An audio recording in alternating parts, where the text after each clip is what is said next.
No, you stupid fuck. The mountains, they didn't call you.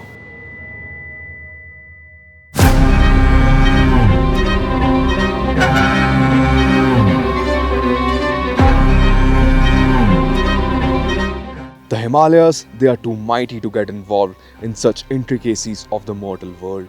Beautiful one moment, downright petrifying the other. Covered in a thick green sheet one moment, cold barren land the other. The people and the lifestyle that they live here, raw and rugged, yet true in their intent. Even when it comes to a motorcycle which is born out of these mountains, carrying the same namesake, it only makes sense for it to be immensely capable and absolutely purpose built. So, is the all new Royal Enfield Himalayan just that? The answer, it lies in those mountains out there. So, let's just go and find out.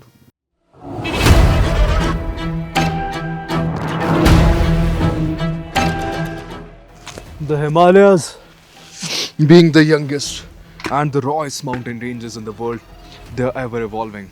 And to go with that same very evolution, the Himalayan, it had to evolve too, and it has done just that.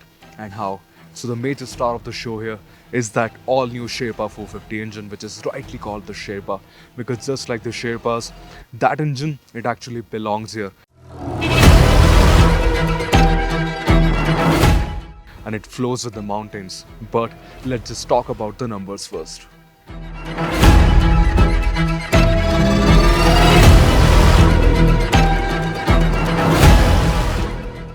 When it comes to the Himalayan 450, it seems like Royal Enfield woke up from a very deep slumber one day and decided to become a thoroughly modern bike maker, because this power plant is the very first engine from Royal Enfield to feature liquid cooling and DOHC. Now the numbers, it puts down 40 PS and 40 Newton meters of torque, but almost 80% of that torque can be accessed from as low as 3000 RPM.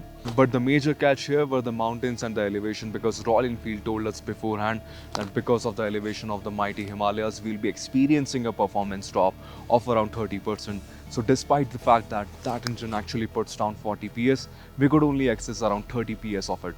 But out in the real world, how this engine performs, it actually shows that how far Royal Enfield has come as a bike maker when it comes to overall engineering. Because vibrations that were, part of Royal Enfield's history, they are actually history now. Because this is one refined unit with vibrations only creeping in the upper echelon of the rev range.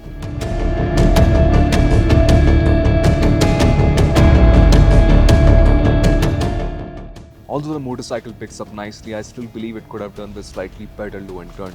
But I will still hold on to that opinion until we receive the motorcycle back in Mumbai, because I believe when the elevation drops, that is when we'll be able to tap the whole potential of that Sherpa 450 engine.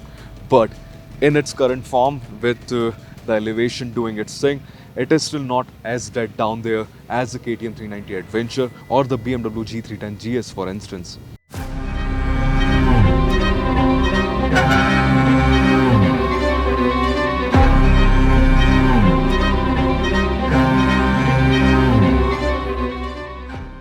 Around 4000 RPM is when the engine comes into its own, as if the Sherpa was just assigned the task to scale a mountain, and it just keeps on pulling harder until it reaches the summit, just like a Sherpa, right? So the red line here, it is 8750 RPM. So once the Himalayan 450 taps its grunt, it actually becomes a very lively and peppy motorcycle, something which you would definitely appreciate in hostile conditions like these. So the best which I managed to see on the speedometer was 120 kilometers per hour in the 5th gear. I couldn't even start the 6th gear, but the Himalayan, it felt at ease doing that, and that is saying something, because the previous Himalayan 411, it was slightly underpowered, around 100 kilometers per hour, 105 kilometers per hour. It used to start losing its breath, but this thing, it just keeps on going, because even at 120 kilometers per hour, like I mentioned, it felt at ease with one more gear to go. You just ought to keep the engine singing above 3000 RPM and you're good to go. And like I mentioned, the Himalayan 411, it used to feel a little underpowered, but this thing, it rectifies that.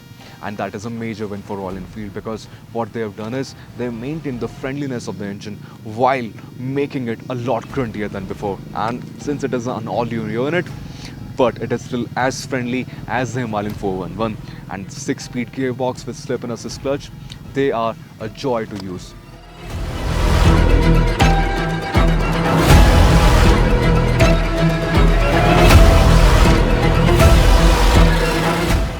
it wouldn't be wrong if I say that life has come full circle, because around the same time last year I was riding the Himalayan 411 on this particular stretch because I was a part of Royal Enfield's Astral ride, and now I've ridden the all new Himalayan 450.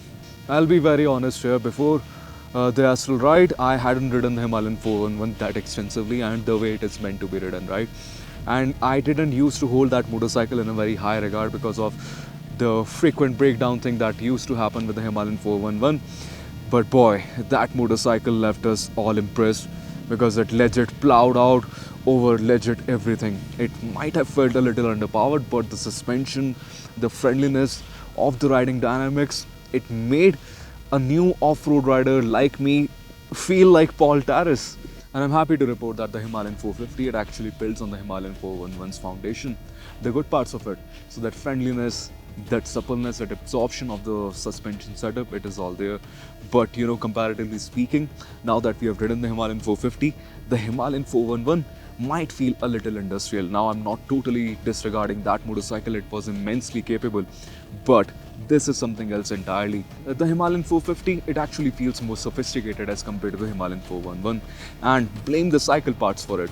So the chassis is all new, the suspension setup is all new, the braking components is all new, so it really comes together, and like I said, it builds on the foundation even further. So it has pushed whatever that Himalayan 411 established several notches above. So the Showa long travel suspension up front and the Showa monoshock at the back, they do a fantastic job of ironing out all the bumps that we have found today as well, and yesterday's tarmac riding too. And out on the trails, it just inspires so much confidence that, you know, like I mentioned, I'm not that accustomed to hardcore off-road riding, but I just kept on pushing the motorcycle and it just kept on pushing me even further to push it even more.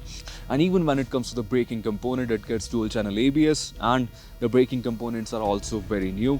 So the front brake has fantastic bite and feedback, and so does the rear brake. And you can also switch off the rear ABS to have some fun out on the trails. But you know what was surprising? I was expecting the Himalayan 450 to be supple on the trail, to be confidence inspiring, but out on the road, the 21-inch front wheel, it doesn't feel like a 21-inch. It actually feels like you are riding a much more compact motorcycle, which that feeling was absent in the Himalayan 411 because it was sort of lethargic around corners, but this thing isn't. So it actually feels like you've got a 19-inch front wheel. So you've got best of both worlds, right? Out on the trails, the 21-inch wheel is doing its job just fine.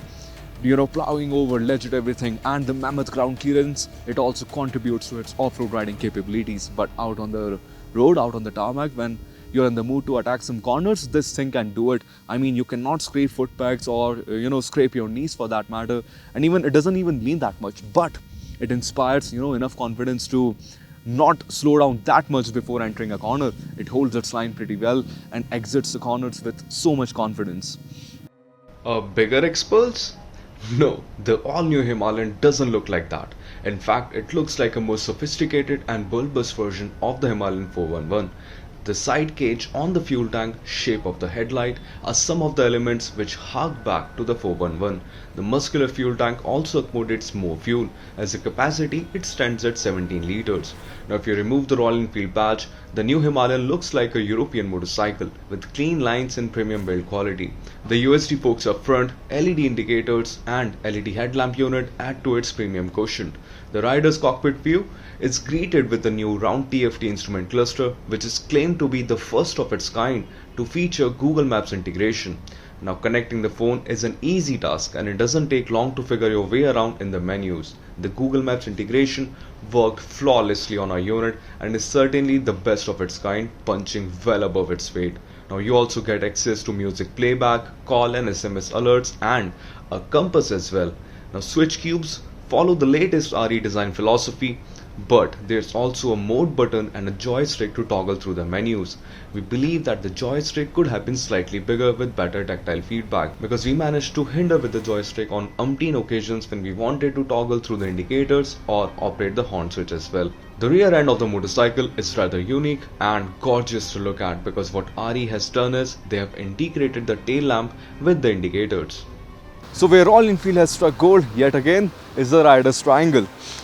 Because the Himalayan 411, it was a very accommodating motorcycle, a very comfortable one at that. and so is the Himalayan 450, and this is how the rider's triangle looks like. Now talking about the seat height, it has another nifty feature up its sleeve. So the stock seat height, it stands at 825 millimeters, but you can bump it up to 845 millimeters. Now how you do that is that you open up the seat.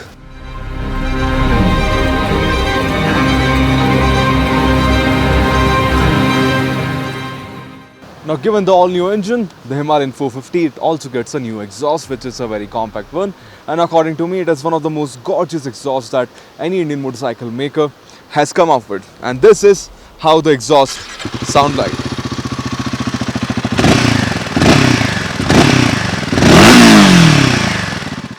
Well, snowflakes are falling from the skies above. We are legit in heaven right now. We're talking about the motorcycle, the mountain goat, that is the Himalayan 450. It has left us spellbounded. I mean, apart from a very few shortcomings, there's very little to complain about here. I mean, it has rectified all the mistakes, all the cons that the Himalayan 411 had, and has amplified all its good characteristics like the accessibility and immense capability. And you couple that with that new engine, and you have got a legit mountain goat at your disposal, which doesn't feel out of place on tarmac either.